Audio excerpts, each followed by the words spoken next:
Hi guys! Sorry I am 7 minutes late. I was just getting things ready. I'm gonna wait for a few of y'all to start coming in. Hi.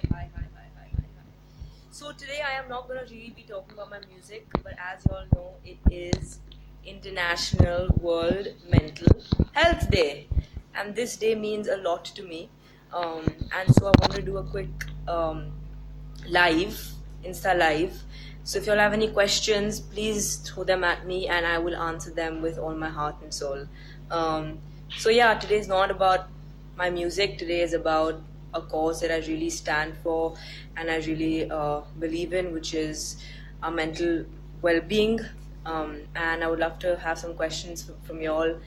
Please feel free to ask any sort of questions, all sort of questions, and I will try to answer them to the best of my ability. When you shoot your next song, love your songs. Thank you so much. My next song will be out very soon. But like I said, let's talk about mental health today, right now. That would be nice. Yes, I know Hindi. Vinayak.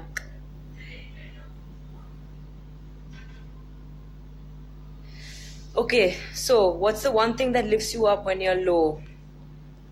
Roopiness. That's a great question. I think music does that for me, honestly. When I wake up in the morning and if I don't feel too well, I listen to a couple of my favorite songs, a couple of motivational songs that I like. Also, another thing that helps is exercise. So I go play badminton with my mother nowadays, and it's just really nice to let out, whatever frustration you may be having. It sort of keeps you in the present moment. You tend to forget about what you're worrying about for that amount of time. So I think exercise really lifts me up a lot. How do you handle hard times? Insta, Himanshu. Hi. Again, great question. I think you need to sort of really tell yourself that there are two things here. One is that hard times pass, just like good times pass as well. Everything passes, and I go by this phrase, which is this too shall pass. I'm sure most of you all must be knowing about this phase. So hard times pass, and the second thing is that hard times only make you stronger. And so if you think about hard times in a positive way and don't give it too much power, it becomes easier for you to deal with it. Also, before going to bed, always think of maybe even 3 things that you're really grateful for, and you will realize that things around you are not as bad as you may think they are. Someone asked, is suicide a choice or forced by others? So this is a very heavy question. I don't think I've completely understood the question, but is suicide a choice? Everything in life is a choice. So I would say yes, it is a choice.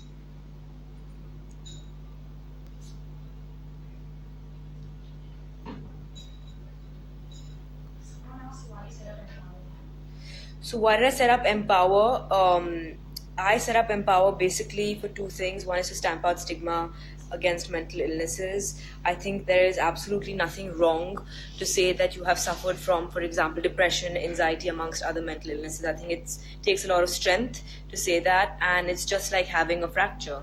Why should mental health not be taken as seriously as physical health is something that I want to try to put out there. And the second thing is that we actually provide world-class services, and people can just walk in and we have it's completely confidential. You get a therapist. We have all sorts of different therapies, from pet therapy to art therapy. We have forums as well for caregivers, for caretakers, as to how to handle people who may be suffering from various mental illnesses around them. So yeah, it's something that's been very close to me and my mom, and it's growing day by day. So it's nice to see that people are actually coming in to seek help. How do you deal with a bad day?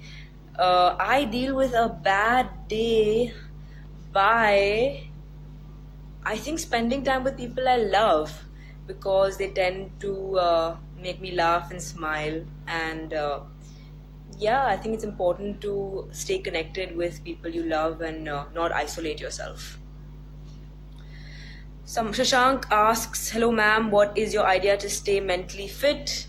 I think staying mentally fit, it's almost like having good antibodies, because you may, for example, get a flu, but it's all about bouncing back. So I think staying mentally fit, I think, of course, you need to know that you won't always be in a state of absolute calm and peace.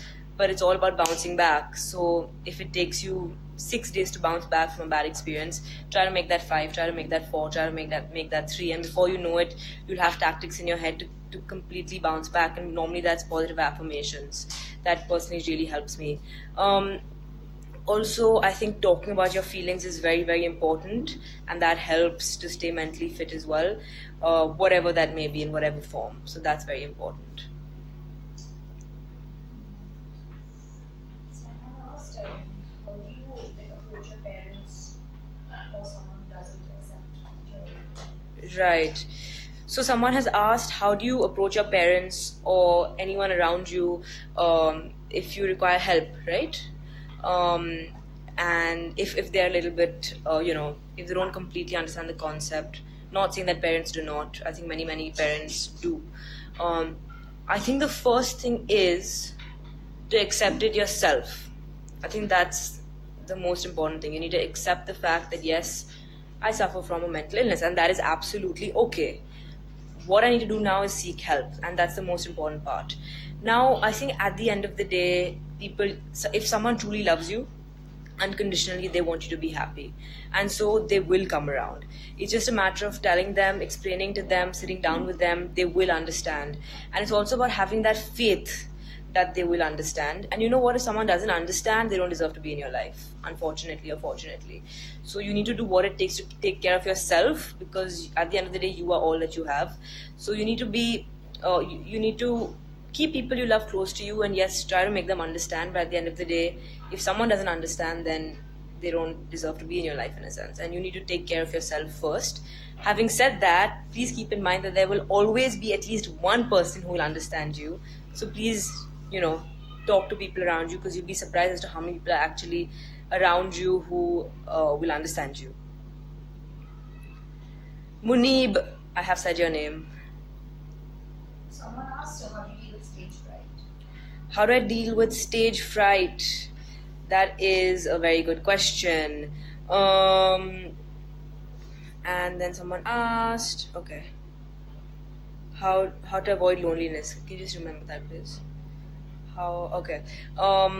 So how do I deal with stage? That's a great question. I think that two things. One is you need to prepare really well. So when you feel prepared, then you can focus on, interacting with the crowd and making sure that you connect with the crowd. For me personally, my biggest anxiety point when I go onto stage is, oh my God, will the crowd enjoy my performance? And I think the crowd enjoys the performance when you can actually connect with them, and that happens once you are well prepared. Because then you can think beyond. You don't need to remember the lyric, you don't need to remember your dance step, you have all that sorted. So one thing is to be really well prepared, and the second thing is just, I say a quick prayer backstage, and once I'm on stage, I forget about everything. I think that's the most important thing. Someone asked, how do you deal with loneliness? Yes, how do you deal with loneliness? I think all of us have felt lonely or do feel lonely in moments. I think that's the most human thing. It's very, very human. I think when you feel lonely, you realize the importance of people you love in your life. You realize that it's very important to have people in your life, because at the end of the day, fortunately or unfortunately, we are social beings. We like to go and be with people. We like people coming home. We like to interact with people. So I think, most friends I have made have been really random. Like I met one friend at a bus stop and we started talking. I met one friend in Oxford when I was repairing a bike. So just, even if you just step out when you're feeling lonely, just tell yourself, I'm going for a walk. You really never know who you may strike up a conversation with. And always remember, you're not alone. There are many people out there who probably feel the same way as you do right now. So please never feel like you're isolated or alone, because that is, trust me, not the case. How do you deal with the pressures of social media? So how do I deal with the pressures of social media?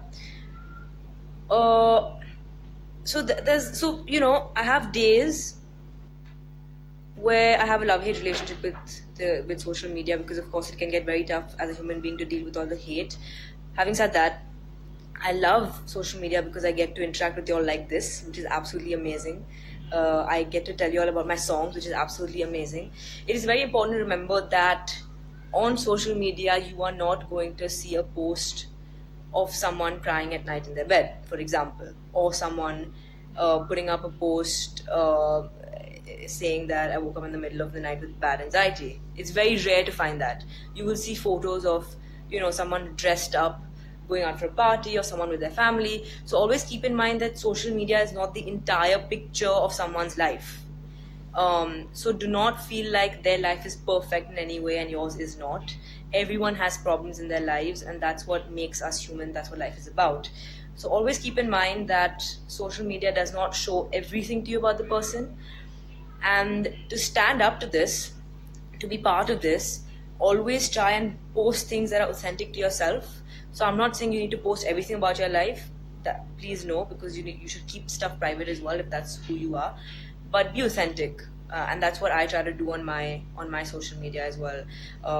Whether that's the captions or whether that's what I post, always try to be authentic. That's with what you dress or what you may say. Be yourself, because that's what people like to see. Someone asked, I find it hard to get out of bed sometimes. Any advice? Someone asked, how do you find it tough to get out of bed sometimes, and any advice?